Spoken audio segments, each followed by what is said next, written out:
My first job in my entire life, I was 13 years old. And I started coaching sports at 13 and I found a passion for it. I just loved it. The people who were running those companies or running those camps, they gave me a lot of compliments on my coaching energy. And so I guess that might have pushed me in the direction of leadership roles. And I've got 3 older brothers. Something that I've always wanted in my life was a little brother that I could raise, that I could show the ropes. I was always being shown the ropes by my mentors, by my older brothers, but I didn't have anybody to pass it on to. So maybe that's why I got into coaching. That's something for Freud to figure out. But I do love coaching and I do love sports. Hey everybody, and welcome to the Athletic Startup Podcast. My name is Mark Burrick. I have just retired from a 13-year pro volleyball career, and I have a thriving business called Better at Beach Volleyball, where we do online courses, we run events and huge camps for people both domestically in the United States and internationally. And as I go through this process, I realize that there's so many people who absolutely want to turn their athletic or fitness passion into a job. I was able to do it successfully. Every day's a grind. I haven't mastered it, but I love it. I'm doing something that I want. I'm working with the people that I want to. Everybody who I actually work with or work for is happy to see me because they want to do what I want to give them. Everybody that I work with is happy to see us. We have happy customers because they actually want our service. I'm not selling them something that they don't need or they don't want. They come to me because this is their passion, and I get to share my passion with people who are passionate about the same thing, and I think that's an awesome way to do business and life. So I started playing beach volleyball professionally, and if you know beach volleyball, you know it's not really a high income sport like so many others. We have to battle with baseball, football, basketball, and you see these monster salaries, but for a lot of the other fringe sports, or even if you drop down one level in those high tier sports, the salaries are significantly below minimum wage. And a lot of athletes who are in one of those low paying sports or are just a level below that top grade, you have to figure out something else to generate income or generate a future for yourself. And that's what I had to do. And I had worked for several beach volleyball vacation companies before I started my own. So I had a little cheat code. I got to work under some mentors while getting paid to do it. And so I was able to look at a lot of these problems that I was going to face, and I knew some of the solutions before I got into them. That was one of the advantages that I had.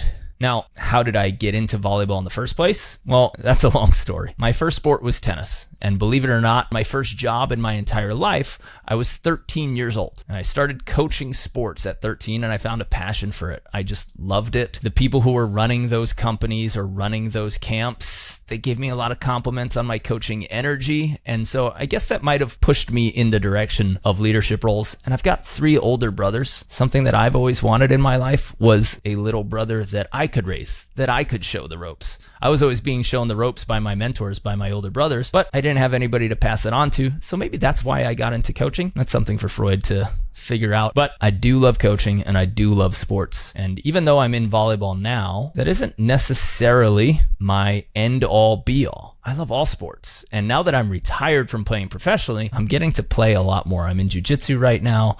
I'm playing tennis right now. And every now and then a little bit of pickleball. But I'm enjoying being able to get to play all sports like I did when I was a kid again. So as far as my sport history, I started playing out tennis. Like any kid in New York, I was playing a lot of basketball. I was playing a lot of baseball. And when I got to high school, it was all baseball and football. And then I played 1 season of volleyball my junior year. I had to quit baseball in order to play volleyball. And a whole bunch of drama between the athletic directors and the coaches. And they said that they were stealing athletes. Nothing to do with any of those guys. And they're all pretty gracious. But it was just me wanting to explore a different sport. And if you're an entrepreneur or if you're an athlete, you know what that's like. You know that you have to give up something to explore the what ifs in your life. And I hated the idea of not knowing what volleyball could bring to my life. I saw the whole future of baseball. I saw the whole future of football. And I was like, okay, that's a predictable path. But I had no idea how good I could get playing volleyball. So I decided to do that. And it was a great year. I ended up getting hurt midway through the season, but we had a pretty good run. And then the next year, I went right back to baseball. Not because I didn't enjoy it, but it was because I actually enjoy being surrounded by high-level, hardworking, hustle people. The guys that were there when I joined the volleyball team were willing to put in extra hours before school, at lunch, after school. They wanted to stay after practice, and they wanted to work hard. When we got to my senior year and I started increasing the workouts for the team and trying to organize outside tournaments, I didn't get anything back from the guys that were remaining on that team.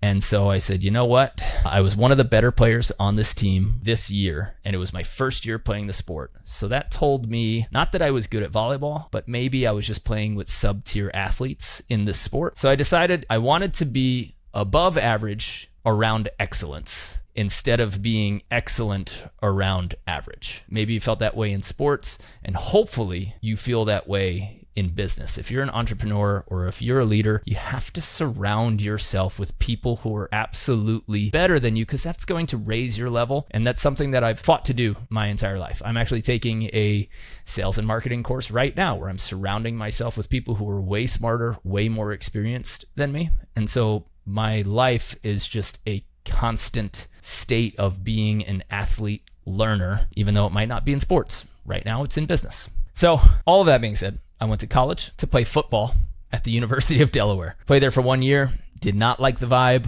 did not like the guys on the team, the culture, but at the same time, there were some dudes playing volleyball. At the same time, there were some dudes playing volleyball at an open gym. I asked to play with them, and they were the men's club team. And so my sophomore year, I decided to drop football, and the rest has been non-stop volleyball from that point forward. I actually stayed an extra year in college because I had a redshirt year, and I knew I wanted to go pro, and I knew that I wasn't ready to go pro after my first senior season. So I used my redshirt year, got a year stronger, a year faster, a year better, honed my skills, and that led me to a pro contract coming out of college, and my first pro season was in Sweden. And from there, I played indoor in Sweden for 2 years, Norway for 2 years, and Croatia, which was awesome, but that was also one of the times that really pointed me in the direction of never having to work for a bad boss ever again. I did not like the manager. He was also the coach, and I actually got to exit that team the way everybody wants to. I punted a ball at my bad boss, hit him, and in that day was removed from the team, and I'm still pretty happy about it. I know some of you say that I could have handled it better, but I saw this guy taking salaries away from new fathers for reasons that I could not agree with, and so I knew at that moment that I was always looking for good bosses, and it would be tough for me to work under poor leadership. And maybe that's another thing that pushed me in the direction of this. So if you have bad bosses, if you're sick of poor leadership, if you think that you can do a better job in your industry or for your hobby, your passion, then you should be an entrepreneur. You shouldn't deal with that. You should go and chase something. You should go and build something. I'm not saying drop it all like I did in one day, but start building your own future. And if you're into that, then you're listening to the right podcast, because what we are going to do here is we're going to talk to people who have turned or want to turn their athletic or fitness passion into a business for themselves. Whether that becomes a side hustle or a full-time gig, that's up to you. But those are the conversations we're going to have here, and I hope you enjoy the conversations. You can go into a little bit more about the journey to becoming your own business owner. I was enthralled the entire time. I could not even pull that kind of information from your website about you and your journey. That was so wildly interesting about you going to college for freaking football. That's what this podcast is all about. You should throw this on your website. Man, that's so good. How you got started, your love and your passion for volleyball. We can talk a little bit more about pivotal moment or decision in your own journey of transforming passion so you can start talking about your fitness, athletics, sports into a thriving business. After my time in Croatia, I ended up playing at Oslo Volley again in Norway. And while I was there, I ended up getting a contract the following year back to Sweden. So I played different years for different clubs. And I started thinking, what's my best path to the Olympics? And I thought that for myself, the best path to the Olympics would be beach volleyball. All you have to do in beach volleyball is convince somebody really good to play with you and then win.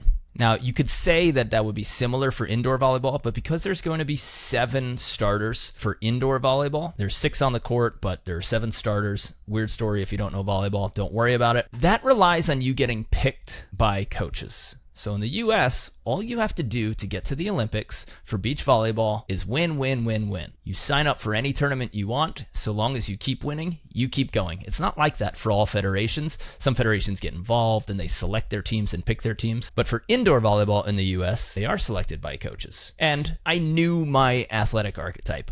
I was not the most powerful. I was not the highest jumping. And there were guys that could hammer the ball.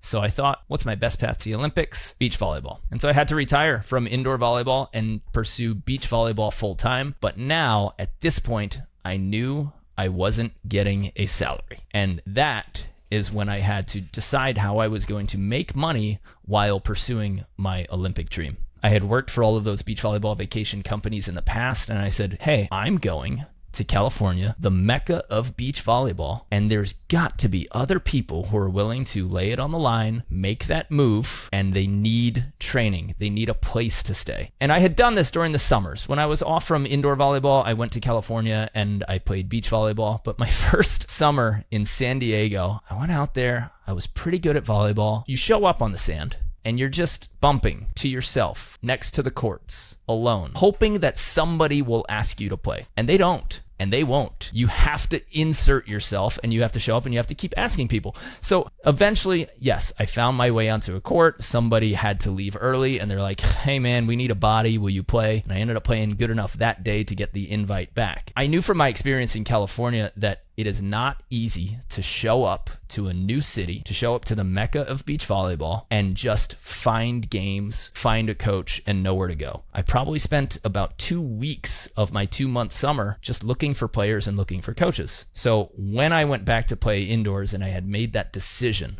to play beach full time, I wanted to solve that problem for everybody who was under me, who was wanting to go to California for the first time and probably didn't have the balls to just go and live on somebody's couch. I wanted to make it easier on people. So I said, you know what? I'm going to make a company where in one click, you have your housing, you're living with other athletes who want to do the same thing, and you've got your coach ready to train you. So I wanted to take out all of the obstacles that come with pursuing your beach volleyball dream in California. It was great, except for the fact that there's about 7 people a year who do that, and they're all just graduated college with 0 money. Not a great way to frame a business. So what did I do? I started creating an Airbnb, not quite legally, out of a few apartments. That was going great. I was Airbnb arbitrage before it was a thing, so I was able to actually book a lot of people who are not volleyball players into these Airbnbs. And at one point, I was renting and re-renting 4 different apartments. I would sleep in whatever bed or bedroom was open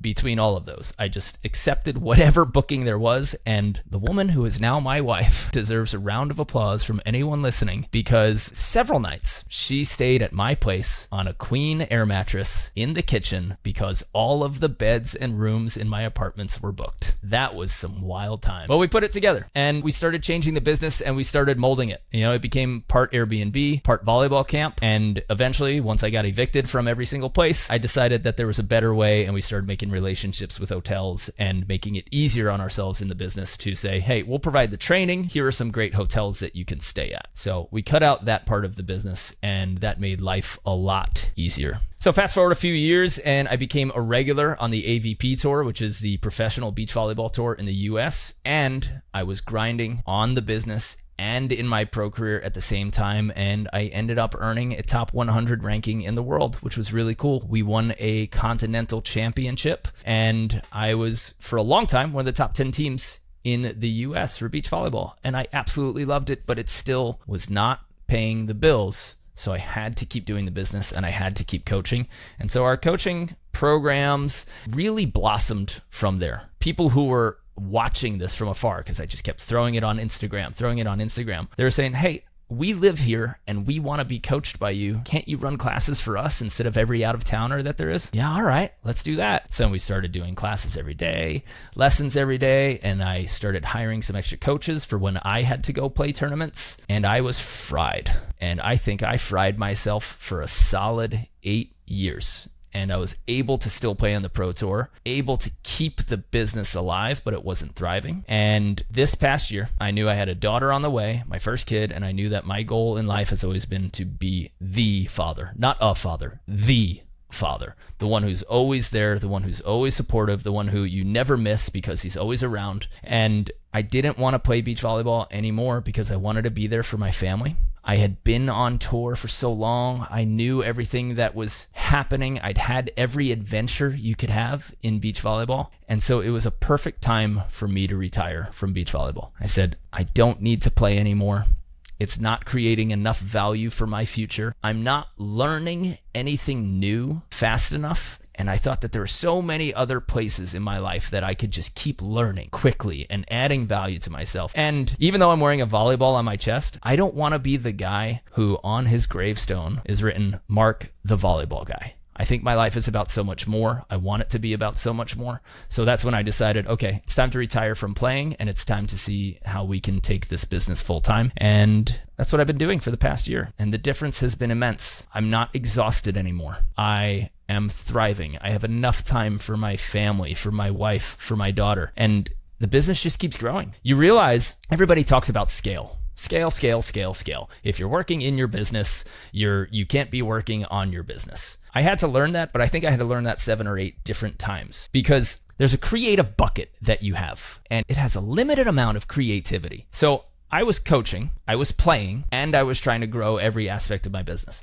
So in order to play, you have to be creative in your training, you have to understand what you have to do on the court, and you have to, a lot of times, design your own practice. Then I was coaching. You're dedicating all of the creative energy to all of your players, all of your athletes, and you're figuring out practice plans for people of all levels and achieving all of their goals for them or helping them get their goals. Then a business, there are 13 problems you can attack every day. By the end of any one of these, your creative energy is zapped, and you need to find that time to give other people coaching or other people parts of your business so that you can actually be creative and see the next step. So I will say exactly the same thing that everybody else has told every starting entrepreneur. You have to figure out a way to open up your time, and as soon as you do a task 2 or 3 times, how do you unload it and give it to somebody else? Start writing it down. Put it on a Google Doc, put it on a Google Sheet every step of the way, from opening your laptop, you can put that in your Excel sheet, to clicking on a certain tab.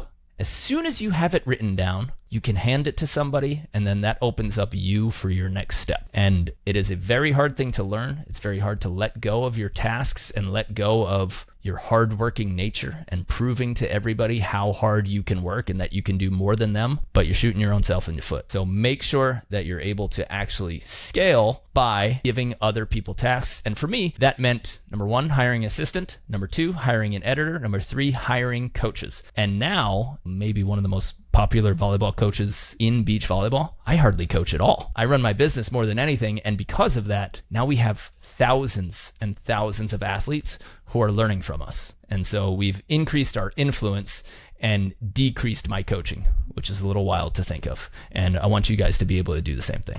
I watch a lot of people's content, and yours is very, very enthralling and very entertaining. Like, I'm hooked, and I swear if this gets to like more eyes, man. So you started doing the business. Let's talk a little bit about that. How fulfilling has that been? How has it given you more time? Have you been able to travel more? And then go into how your passion for bringing that to others. You've had on any of your students, like, yes. Who do you specialize in? People of all ages? Is it like semi-pros or going to pros, college students, stuff like that? Like, kind of expand on that a little bit. You know, 2 birds, 1 stone. You're talking about entrepreneurs, and you're also expanding on your business. Constantly have in the back of your mind who needs to hear this podcast. So you sharing those different target audiences, you say it. You know, I think a lot of business owners and entrepreneurs, we think of them as money obsessed. And if you get into beach volleyball, you really are proving by that step that you're not money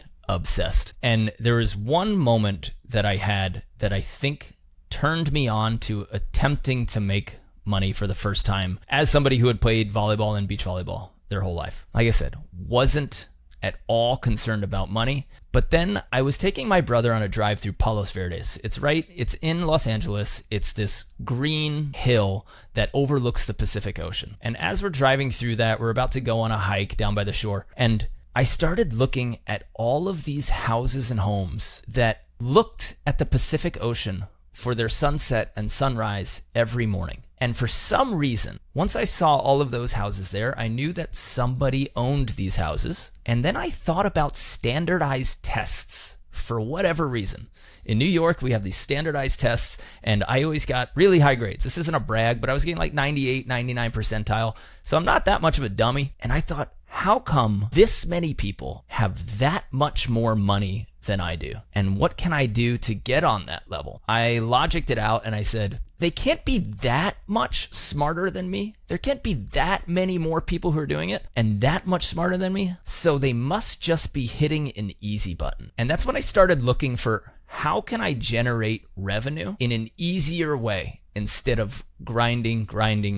And I started looking for different types of income potential. I knew that beach volleyball was not a high revenue thing. So I said, you know what? I'll make enough money coaching and then I'll convert it into an easy button. And for me, that easy button became real estate. And I started listening to a ton of a podcast called Bigger Pockets. It's a great podcast all about real estate and finance and building your wealth. And I took, so far, still to this day, I take every dime that I make from my beach volleyball stuff and I turn it into real estate. And right now I've got 7 doors, 7 houses, and I'm not rich by any means, but I know that I'm taken care of for at least a decade if I didn't do anything right now. To me, that equals a little bit of freedom. It equals a lot of comfort. And now I don't have to worry about bills and rent every single month. And I'm building something for myself.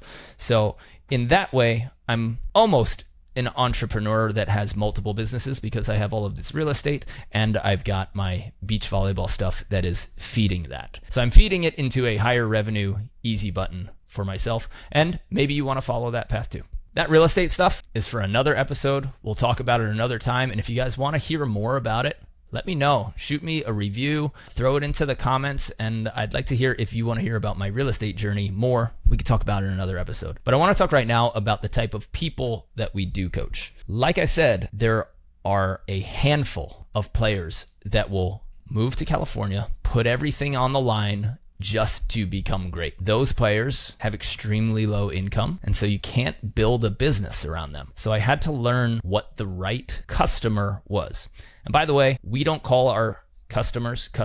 We call them players or athletes. And I make sure that everybody in my entire company refers to them as not clients, not customers, but they are athletes or players. That's a choice you can make. If you don't want them to feel like customers or clients, and you don't want that type of relationship with them, you'd rather be friends, you'd rather find a way to support people, then find a different name for them. And you'll see that relationship blossom in a very different way if you just name it something different and then the rest of your company also refers to them like that way. You can call them superstars, you can call them buddies, you can go Montessori school and call them friends. Your choice. For us, we call them players or athletes. Now, because those players didn't have much money, we had to figure out other solutions and we had to start coaching other people. We've eventually found that the bread and butter for us, the people who are able to spend money on volleyball and are ready to go on vacations and ready to go to training camps, they need a little bit of money. So we're looking at 25-year-olds to 55-year-olds. And a lot of them are people who are obsessed with the sport and got obsessed a little bit later. The problem in beach volleyball, and probably all sports, I would say, is there are so many coaches available for kids. Juniors have tons of coaches. No matter what, you sign up for something, there is a coach there. As an adult, do you go to teach you sports? You got golf lessons, you got tennis lessons, and I guess now you have pickleball lessons. But there's no one else out there running teams for an adult where you have actual practices where you get better, where you improve at things. And I wanted to change that. I wanted to give adults who are learning the volleyball late an opportunity to actually improve at their passion. And there was a huge void there. and we have filled it quite nicely. So this is a good lesson in learning your customers and learning who are the wrong customers, who are the right customers. This is kind of weird because although I played pro and now I've coached several pro athletes, I've had a few of our campers who have moved out to California and pursued the dream. I started out coaching them and then they became my competitors. There are a couple of athletes who I have lost more money to in competition than I made from them by coaching them. Sore topic, but also a funny one. These guys, came to me, paid me money, said, hey, teach me the game. And I did. And I teach them so effectively that they knocked me out of tournaments and took my prize money away. So I have coached pros, I've worked with pros, but also you have to know that if somebody's pursuing professional beach volleyball and they're not currently the top 10 in the world, they don't have deep pockets. And to me right now, I feel almost bad about coaching pros and charging them. But what happens when I do coach professional athletes is everybody else sees that relationship that I have the ability to coach them and that I'm in the box in pro events. And that means that everybody else, all of those lower customers or like the B, A, AA, that means amateur players, they're like, man, I want to get coached by him because he's coaching at the highest level in the world. So although the professional athletes in my sport are the ones that will give me the least amount of money, they might be the highest value just because of that marketing or view. And so that's what I'm doing now. And I do it really only with friends, like the guys who are on tour that I was competing against that I got along with. I coach them, I give them my brain, I give them my advice, I give them my time, but I'm not taking their money. I want to support them in their mission to go to the Olympics, to be the best in the US. And if I can give them some coaching dollars at our camps, of course I do that. In a lot of cases, I've paid more money to professional volleyball players than their professional volleyball career has given them. And that makes me really happy. It makes me proud. And it means that I'm supporting people who had the same dream that I did when I came out and when I was younger. Sometimes we see these huge transformations. And the times that we don't see the huge transformations are the times when people just don't commit to that change. So we're always looking for people and customers who are committing. And every day on our website and in our forums, we are trying to find questions that either push people away who aren't willing to put in the work or really show them, hey, if you're willing to put in the work, you're going to see a monster change. And we've had people come to us as A and AA players, which means intermediate to advanced, and made it all the way up to the AVP tour. We've got Doc Locke, we've got Jake Urrutia, who took some 9s and 7s on the AVP. He was one of our first campers in California 8 years ago, and now he's a mainstay on the AVP. This year on the AVP tour, I got to be in the box when we took Travis Mayweather and JD Hamilton to their highest ever pro finish, a 7th at Hermosa Beach, which is the toughest beach to play on. And Logan Weber and Hagen Smith, guys who have been playing for a long time, I got to be in their box and help them get to a semifinal in Manhattan Beach, which if you are a beach volleyball player, Manhattan Beach is our Wimbledon. It is the tournament that you want to perform at. And together we were able to get a semifinal finish in the toughest tournament in the US. And I want some more of that. I do want to keep coaching pros, but I also don't want to be away from my family. So I don't think that that's in my future to actually travel or coach in the Olympics or anything. I don't want to lose out on months with my daughter and my wife. So I will coach these teams while I'm at home, and I'll run our training vacations and our online courses and our online programs, because the people who are in those are seeing similar transformations. They're getting faster, they're jumping higher, they're stronger. I get all of these texts, and this is my favorite part about Saturday night and Sunday morning. I get so many text messages from our members and athletes who have been able to apply different things that we showed them and actually get these tournament wins. They beat teams that they've never beat. They beat opponents that they've never beat. And I get a lot of joy from that. I always say that I love seeing somebody do today what they couldn't do yesterday, and being a part of it. My favorite part about being a coach, and for me, it really doesn't matter if it's in sport, in business, in marketing. I'm also helping my brother who's got his own company. He started a few years after me, and I'm actually helping him with his company. And now I see his emails upgrading. I see his blogs, his website upgrading. And every time I get to be a part of somebody's transformation, it's magic for me. I love it. I know how much effect coaches have had on me in my life, and I want to have that same effect on other people. We all remember our coaches. We all remember our teachers. The people that pass you or people that you buy from or anything like that, they aren't really a tangible part of your life, but the coaches and the teachers in your life, they build you and they are inside you forever. And that's what I want to be as well. No dirty jokes intended.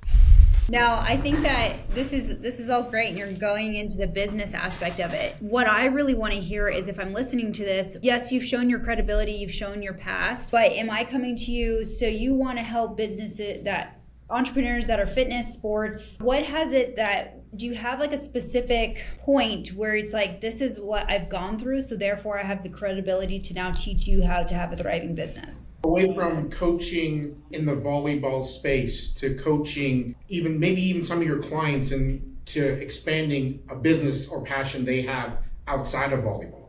Yes. Like, have you done any of that and expand on that? Yeah. But not too much, but like, you can kind of throw hints in there. Like, how long is this video right now? Yeah, I would just want to expand a little bit because we are niching down a little bit on volleyball. So just expand a little so that way the viewer can be like, you're answering their question of like, well, how can he help me? So we've talked a lot about volleyball and sport, and I know that you are watching the Athletic Startup Podcast or listening to the Athletic Startup Podcast. So how does this all tie in to business, entrepreneurship, and how did I even get there or turn there? Like I said, a few years into my business, my brother started his own, and like I said, I love seeing those transformations. Anything that he did, I was able to look at his coffee roastery and his coffee subscription business and see all of the mistakes that I made. I did the same in my sport, made tons of mistakes, and now I get to coach somebody else and save them all of the time, all of the pain, all of the wasted money, all of the losses. I did that in volleyball, and now I found myself able to have that same mentality for my brother's business. And so anytime I saw him performing, right? Anytime I saw him send out an email, anytime I received some of his coffee subscription. By the way, if you want some excellent coffee roasted in Hawaii by the best grows and roastery in the world, check out Tradition Coffee Roasters. So here's what I did when I saw everything that my brother was offering and everything that he was doing. I started writing him a text. As I was writing him a text, I realized that this was turning into pages. So I put down my phone, I copy pasted it, and I got it over to a Google Doc, and I got onto my computer instead. And I just started seeing everything, each mistake or each upgrade that he could make. And once I had written it all out, I had written about 8 pages. And I said, oh my God, this has been 6 years in business, and I still feel like I'm growing, like I have so much room to improve in my business. But look at how much I learned, that I'm able to offer 8 pages of advice that I know will earn him more money, save him more time, and help him grow his company.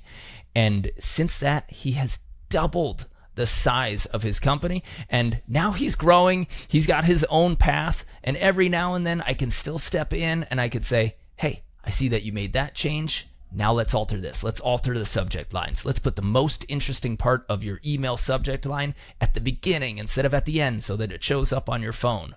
When you send me a coffee, I want to see a QR code so that I could go right to your website, or maybe a buddy pass so that I can give my friend this coffee. And he started applying all of these things, and I said, this was fun. Working with people who I want to work with, who are following, again, the same path that I followed, and the idea that I can save them from pain, save them money, and save them all of the mistakes that I made, and give them an advantage and an upper hand, and they will be appreciative of that. I'm just putting my entire volleyball coaching on replay, but now in another realm. And now it's in business and marketing. And one other story from that, little coaching story, is I saw one of my good friends, Kyle Friend, who was a competitor on the AVP, is a competitor on the AVP. He's top 10 as well. He started selling some hats called Friend Brew hats because his last name is Friend and his partner is called Tim Brewster. So they called Friend Brew. And they were thinking about like maybe they could start a beer company or whatever, but they just wanted to sell some hats to support their next tournament so that they had some travel money. And he said, he put out a post on Instagram. He's like, hey, we're making hats. Who wants them? And I said, there is a much better way to do this. So I gave him a step-by-step way for him to sell his hats. I told him exactly the words that he needed to post, exactly the rhythm of them, how he would take payment, what options he needed so that he could stop all of that thinking. And he went nuts on this. And in 3 days, he sold 120 hats. And he was like, man, I never would have been able to do it without these tips, and I wouldn't have known how to price it. I wouldn't have known how to market it. Thank you so much.